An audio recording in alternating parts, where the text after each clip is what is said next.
Morning, MacLaren. Today is Tuesday, September 22nd, 2020. The weather today, sunshine and clouds mixed, high of 78 degrees. Looks like you are in for some sunny, warm weather through this week. But then after that, you are in for very mild, very temperate weather in the 60s and 70s. Looks lovely. Sun rose this morning at 6:47 a.m. and will set at 6:55 p.m. It was on this date, September 22nd, in the year 1823, that a man named Joseph Smith reported finding the golden plates after being directed by God through the angel Moroni to the place where they were buried. Joseph Smith was an American religious leader and the founder of Mormonism and the Latter-day Saint movement.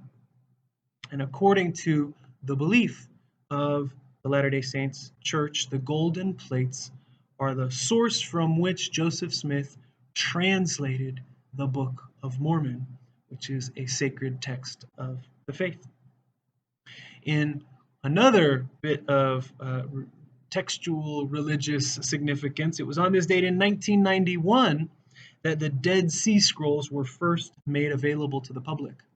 And I'll have to tell you the story of the Dead Sea Scrolls sometime because it's just a fascinating story. But they were found in this cave north of the Dead Sea in the West Bank. So Palestine, Israel, very near Jordan. And these are really significant historically, religiously, and linguistically because they include some of the very oldest known surviving manuscripts of these texts that were later included in the Hebrew Bible. So fascinating. September 22nd, a lot of textual events of textual religious significance. But I wanted to tell you today the story of something else that happened on September 22nd in the year 1776, which you should recognize as the founding year of the United States of America, because it was on this date, September 22nd in 1776, that a young man named Nathan Hale was hanged for being a spy during the American Revolution. So Nathan Hale went off to Yale College, now Yale University, when he was just a teenager, when he was 14 years old, and he became a teacher. But after the Revolutionary War began in 1775, he left teaching eventually and became a soldier, and he was a first lieutenant in the 7th Connecticut Regiment. But he was also part of Knowlton's Rangers. And this was the first organized intelligence service in the United States of America. The first, you could think of it as the first spy agency in the United States of America. So the backstory here is that the British had defeated the Continentals, what would become the Americans, in New York in the Battle of Long Island. And so the British had taken Long Island, and General George Washington did not want the British to also take Manhattan in New York. And so he had to know, where are the British going to invade? Where are they going to try to invade Manhattan from?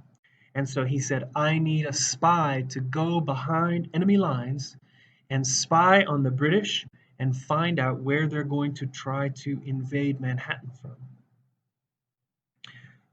So Nathan Hale was the only one to volunteer. He was the only volunteer in the Continental Army. So a spy during wartime, this act of spying is punishable by death. So Hale knew he was taking a great risk, and he disguised himself as a Dutch school teacher who was looking for work. So they took him across Long Island Sound to Long Island, controlled by the British, and went undercover. Now, the accounts of this are a little bit muddy We have different accounts from different people. We don't have a film record of the event. Um, but so one person says, this is Major Robert Rogers of the Queen's Rangers. One person says that Major Rogers saw Nathan Hale in a tavern and recognized him through his disguise, and so tricked him into betraying his allegiance by pretending also to be a patriot, a continental, an American, who was rebelling against the British government. And then Major Rogers and his Queen's Rangers arrested Hale. Another account says that Hale was actually betrayed by his own cousin, who was a loyalist, loyal to the British Crown. We don't know for sure. But we do know that Nathan Hale was taken to the British general's headquarters, and he was questioned by British General Howe, and that they found physical evidence on him of being a spy. So, according to tradition, Hale spent the night in a greenhouse at General Howe's headquarters, which was an occupied mansion. And that during the night, he requested a Bible because he knew that he was going to be executed. They denied his request for a Bible. Later, he requested a clergyman. He requested a religious minister to come and listen to him and speak with him, but his request was denied. So the next day, in the morning, he was taken out and he was hanged as a spy on September 22nd, 1776. Now today, Nathan Hale is remembered as a great patriot and hero of the American Revolution. He has been on stamps, and statues have been carved of him. He's a state hero in Connecticut, where he's from. But he is perhaps most, I think, kind of powerfully remembered for this line. So he was, by all accounts, very brave as he went to be hanged, and it is traditionally said that his last words were these. He said, "I only regret that I have but one life to lose for my country."